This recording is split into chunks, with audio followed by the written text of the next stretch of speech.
What's going on, guys? Welcome back to the channel with your boy Ant and have the lovely Julie. And today we're discussing something serious, very crazy.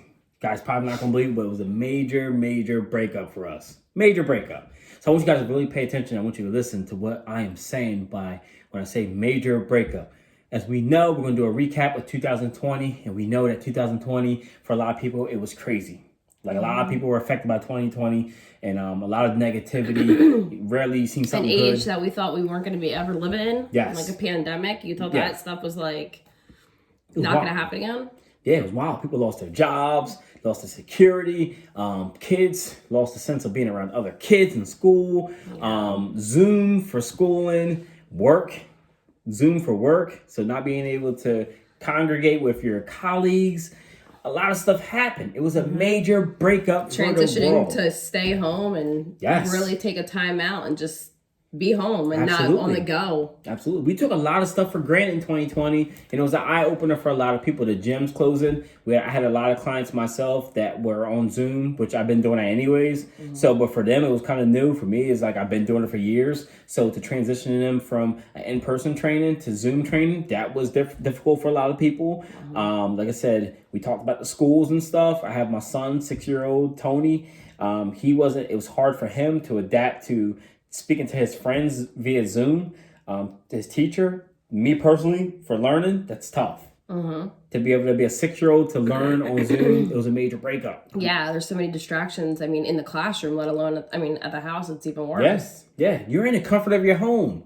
So even with work, you're in a major meeting, or you're doing something. You have a knock on the door. You have distractions. You have your TV. You have your refrigerator with snacks and goodies. You have your wine because you're having a stressful day. A lot of stuff that happens. You gotta vacuum. You gotta still put dinner on the You table. gotta put dinner on the table. So it's a lot of stuff that happened within 2020. I'm gonna tell you guys how we got through it. First of all, by the grace of God, that we made it to 2020, we're still here. So we're blessed for that. We're really blessed, and we thank God every day for that. But two, one thing that we are pride ourselves on is to eliminate negativity. So we all know negativity's out there, right, babe? Like, Yeah. it's out there. No matter what, negativity's out there. But you have And it tries to get you. yes, it will try to get you. Just like COVID. But yeah, just like COVID got us. As you guys seen in the last video, COVID snuck up on us, but we were able to get through it thanks to baby looking up different vitamins and stuff like that. Now I'm prescribed vitamins by baby for the rest of my life. I remind them every day. Yes, so that's another video you guys may want to watch so you can see that how to stay above with your immune system. But something that we used in our advantage in 2020 is eliminating negativity and keeping our circle small. It's not about how many people you have around you. Surround yourself around people that are ready to think like you and above. So when it comes to us, we legit have a handful of friends, not even.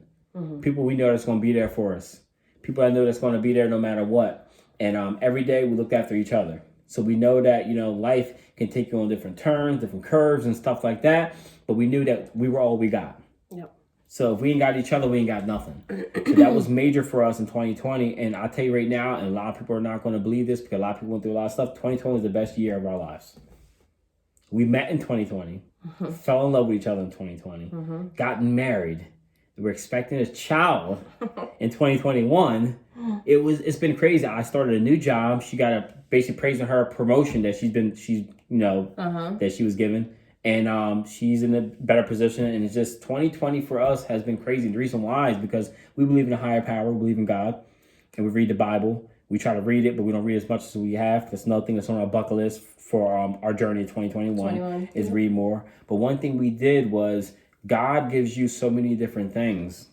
Yeah. And it's based off you to act on it. Before she met me, you would believe what she would write in her book. Please explain this because it gives me goosebumps sometimes. Yeah.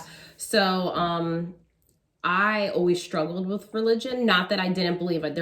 I always believed, but I always had a hard time putting it first in my life. Like things happened in my life and I would say, why? And it took me a while to realize, things happen for a reason and it sucks. But what comes later, you realize the reason why.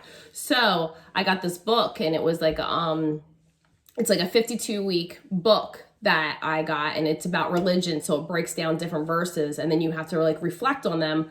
So it gives you a verse in the Bible, and then it asks you what's like that verse mean, and like it breaks it down, because sometimes the Bible, the names in the Bible have my mind like all over the place. Yeah, absolutely. And I'm trying to think about more pronunciation than to actually get the meaning behind it. So I had struggled with that. But this book, it breaks it down like of the scripture, and then you're supposed to reflect, and you're supposed to be right what you're thankful for or whatever. So I got this book in the beginning of May. I think that was like my first article thing. And I was writing in it every week. But I was reading the Bible for about 30 minutes a day, and then I would write in this book. So I started writing in it. I'm like, you know what? I have my career. I'm going to do what I want to do for the rest of my life. Like that's already I have my friends. I don't need new friends. Got my friends that I want in my life, the people that are there. That's who I want. I need a husband. So I was writing about like, you know, I'm ready. Like I deserve it. I would look in the mirror, and this is like so bizarre, but I would look in the mirror and be like, I deserve this. I deserve a husband. Like I deserve it. Like everything in my life, this is what I deserve. 2 weeks later, I met Anthony. Yes. And this is the crazy part. When she was telling me this stuff after we met, and we went on a few dates, and we made it official and stuff like that, she used to tell me this stuff. And honestly, I didn't believe that she was writing stuff in her book. I went back. She showed me the things she was writing in her book, and it gave me goosebumps. Yeah. And the weird thing is, I'm telling you guys how fate works and how, you know, God works in mysterious ways. When she was writing things, how I need a husband, God was moving me in a position in my life where he was bettering me. So I had to eliminate a lot of people that I so-called thought were friends. Mm-hmm. I had to move in a different space within myself. And he was literally preparing me for the best thing in my life, which was her. Mm. So like I felt these things happening to me, and I'm like, why is this happening? You know what I mean? And at that time I gave up. I was like, you know what? I'm gonna be by myself for the rest of my life. But when I made that decision, he was put me in that position so that I could focus on myself and better myself for something that was ready to come. And before you know it, us happening wasn't even supposed to happen. That's the crazy thing. Like, it wasn't planned. It wasn't like, you know what I mean? Like, we were just like, all right, yo, what's up? Like, it wasn't even planned. We met, we hung out, and after that, it was like, it was done deal. Yeah, so, and I was like super aggressive, which I'm usually not aggressive at all. I'm more like, you know, whatever, like, I don't care, like, whatever. But I was super aggressive with Anthony because I saw something and I wanted it. And I knew, like, I deserved it. So I was like, you know what? I'm putting all my eggs in a basket, and if it works, it works. If it doesn't, it doesn't. But the moment that I met Anthony was like, I just knew. It was crazy. Yeah. But yeah, and then like you said, with the positivity, you started, you know, lining things, working on yourself, and that's exactly what I did. With the religion part. That was like the biggest thing that I needed to focus on in my life, and I did that, and God. I swear. And let me tell you how this is crazy. Like, she wanted to better herself in religion. I grew up in church. I'm going to show you guys how God works. It's crazy. When we talked, she was like, you know, I want to start going to church. I want to learn different things. And I'm looking at her like, I've always been afraid to introduce things to people because I didn't want to step on people's feet. And not only that, in my belief system, sometimes when it comes to religion, it can get sticky. Here's someone who wanted to learn. I already knew a whole bunch of stuff and went to church, and she was willing to meet me halfway. We met halfway, and we started going to church together and learned different things. So that right there was like, when do you ever have that? When in any relationship that somebody said, I want to be closer to God. I want to be closer to, you know, a better, more spiritual realm. Like it's rare. But I believe that all relationships that are healthy and that are good stem from belief in God. Absolutely. And, you know, being number one. So I believe when you have that and you have that religion together, because sometimes it's hard, you know, with one person that, you know, really strives for it and the other person doesn't, where Anthony and I, we both strive for that, and we both want that we know that's number one. So. And we knew that in this relationship, the only way we want to be able to make it, no matter what, no matter how much chemistry you have in your relationship, no matter how much you love each other, if you don't have God connected within your relationship, it's never going to be fulfilled. And we know that God brought us together. Now we can't shun him just because we got everything we wanted. Exactly. We can't shun him because we got a kid coming. We're doing well. You know what I mean? We're able to pay our bills and live comfortably. We can't shun him because he's the one who got us here. And that's like a big part of my religion too, is like things were not so good in my life that it was hard for me. I didn't want to turn to God when at bad time.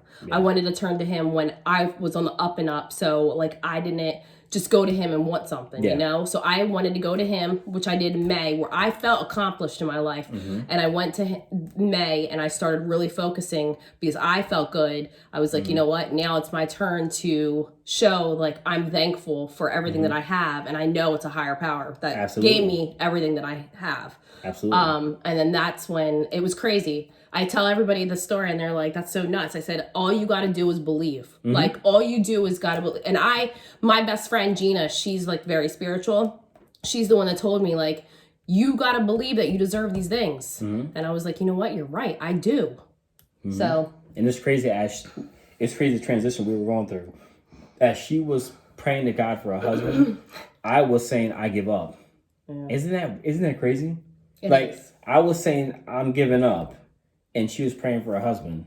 But yet, as I was giving up, I was literally helping myself to better myself for the best gift. Let me explain something to you guys as well. A lot of us, we pray for things and we say, God, well, how come you won't give me this? How come you won't give me this? You're not ready to, you're not prepared to receive that.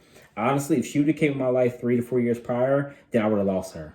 Because mentally I wasn't ready to be able to give my all to her. So thank God that God didn't say, here she is. I would have messed it up because I wasn't ready for it. So we ask for these things, but most of the time we gotta look in the mirror, we gotta fix ourselves, because if you don't fix yourself, you're not gonna receive your true blessing. And I thank God that he made me wait so long for the best thing, because if not, then I would have lost that best thing. And then ain't no telling where I would have been. Right. So that's why you have to wait and stop saying why, and take accountability. Look in the mirror. The mirror, it's you. No matter how good of a person you are, there's something that's holding you back, and it's within yourself. Let's keep it real. Yeah, and a lot of times it's you believing in yourself that you deserve these things. Yes. Like that was what was my way. It was like, well, all this crappy things happened to me in my past. Like, why do I deserve any of this? I don't deserve this, or I don't deserve to be happy. This is my life. This is it. And I just like, whatever happens. But like, I didn't stop believing. And I knew that when I was ready, and it took me a little bit to get ready, but I wanted to make sure that I was in a place in my life too, before I was able to, share my life with somebody. Yep. And I know somebody asked me this before. One of the people on our channel, they asked me, how did we meet? How did this come about? I'm going to tell you right now. This is how I knew in such a short time that she was my wife. When you are able to sacrifice, when I mean by sacrifice, as a man, we all know that sometimes we're just like, we hold back so much. We hold back, and that's people in general. If you're private, she's very private about her life. She don't tell a lot of people her stuff. I'm private. I hold back. And when we met, I was able to give myself to her 1,000% emotionally, not just physically, emotionally, meaning that I was in a vulnerable state when I was with her, because I was able to give myself. Not like you're with someone or you're talking to someone, you're saying, I don't trust them. I don't trust them. But most people say, I don't trust them. I don't trust them. No, sure. I can honestly say that I can trust her with my whole life. When I first met her, I felt like I can trust her with my whole life moving forward. And I was so vulnerable. And it's a scary feeling. We're not used to that. We actually discussed that our first date. I was like, yo, this is a scary feeling when you feel like you can trust somebody with your whole life, because there's people that you're connected with for years and you can't trust them. It's very true. Family members, you can't trust them. Let's keep it real. So like with us, we gave each other our all in the beginning, and it was such a scary feeling. But we knew that with God, we would get past that scary feeling, and we would surpass that and go further. And I'm telling you right now, since then, my life, it's been crazy. It's been crazy in a good way. I got a brand new job. I got an advancement.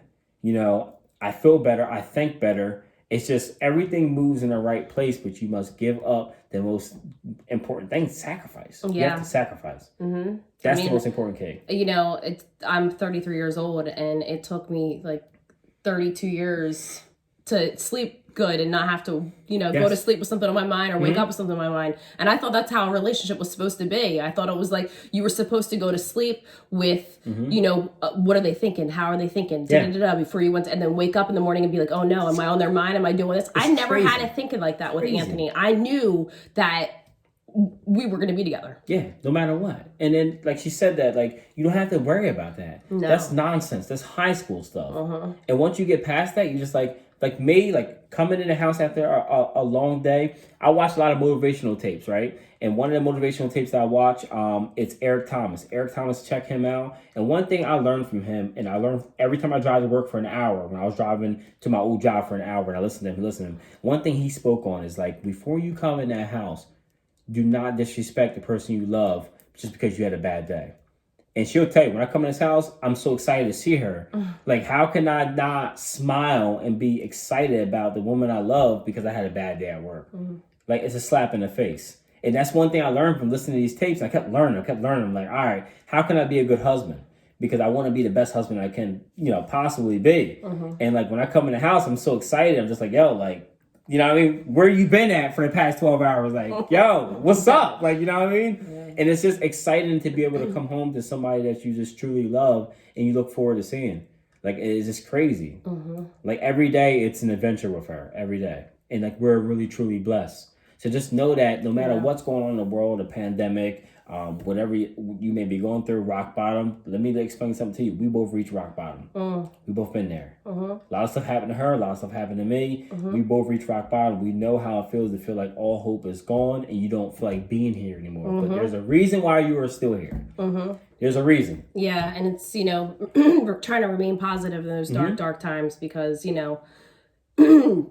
I mean, you lose somebody, when you're young, and then somebody that's supposed to be like, you're not supposed to lose a parent at a young age, right? So like when you lose somebody like that, and then you're supposed to have a positive outlook on life, you're like, how? Why? Like, why would this happen to me?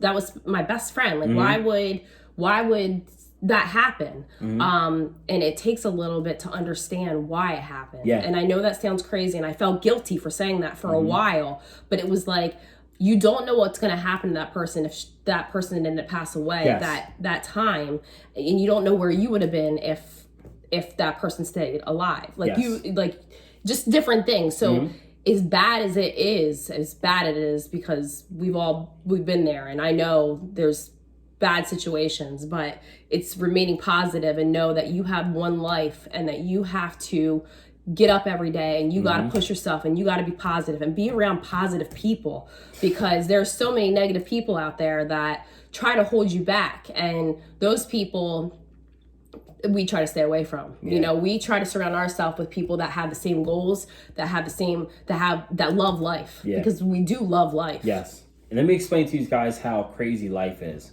So like she said that, losing a parent, we both lost our parents at a young age. And I'm going to tell you guys how fate and how you must always push forward. Age of 14, I lost my father. And at that time, I was going through a rough patch. And by the time I turned 18, I kept asking God, why am I still here? A lot of people take their lives, let's be honest, because of depression and the stuff that's going on in their lives. They, I can't speak on them, and like I said, rest in peace to people that take their lives right now. Someone's taking their life as we speak. And like I said, if anyone needs to talk to somebody, you can write us, or you can go to the suicide hotline as well. That's important. But another thing you need to understand is, at that tender age, I felt that. I was like, why am I here? And now I look at my life now, 12 years later, thank God I'm still here. Because you gotta understand that I was at a rough place in my life. I could have ended my life, but what would happen if I would end my life? I would not be here now experiencing the best part of my life. So just because you're going through something for the moment, you gotta push through. No matter how tough it is, you gotta push through, because your rough patch is gonna be your testimony later on. Me speaking what I'm speaking now is gonna help somebody out there later on, and then you don't know what's behind that next door. This was behind that door. It was a 12-year door, but then within the 12 years, God was shaping me. He was like, all right, failure. All right, this is it. He was molding me. So if I would have said, and if I would have been selfish at the time upon myself, because I even say I was selfish at the time to think like that. If I was selfish and say, you know what, no, I'm done with it, I'm done, I would have just did what I had to do and not thought about my family members, what they felt and what they thought, and then I would have missed out on this opportunity of a lifetime. And then another thing is like believing in God, right? Yes. I believe in a higher place as well, heaven. I believe in that stuff, and I know there's something else out there, because like, even though I lost my mom at 20 and I was started my job in my career, I felt her in my presence the whole time. So it felt like she was still in my life. Like I know she's still around watching all the things that I'm accomplishing. And, you know, I lost my mom too, which was like my hero. So like all those different things, they're with you still. Like I can feel them, you know. You just got to pay attention to those weird those feelings and whatever that get you through. So I know she's like looking down and watching those things. So I still talk to her too. So you know, it's just trying to remain positive. And then I know there's a lot of things out there that try to get you behind, but no matter what, just push through, push forward. And that's just a brief story of how we met and how God brought this together. And you guys got to just stay connected. And no matter what, just push forward. There's always going to be a trials and tribulations, but you're going to get through it. That's going to become your testimony. No matter what, you will get through it.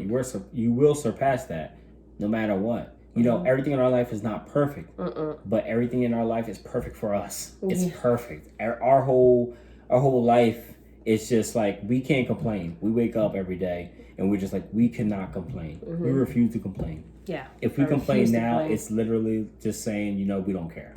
So we can't. We cannot. We went through too much to complain, and there's no reason to. But we thank you guys so much for watching. If you guys have any comments, concerns, comment. Please don't forget to subscribe. If you guys, and if you guys need a talk or whatever, because I've always been there, and I've always wished I had somebody to talk to.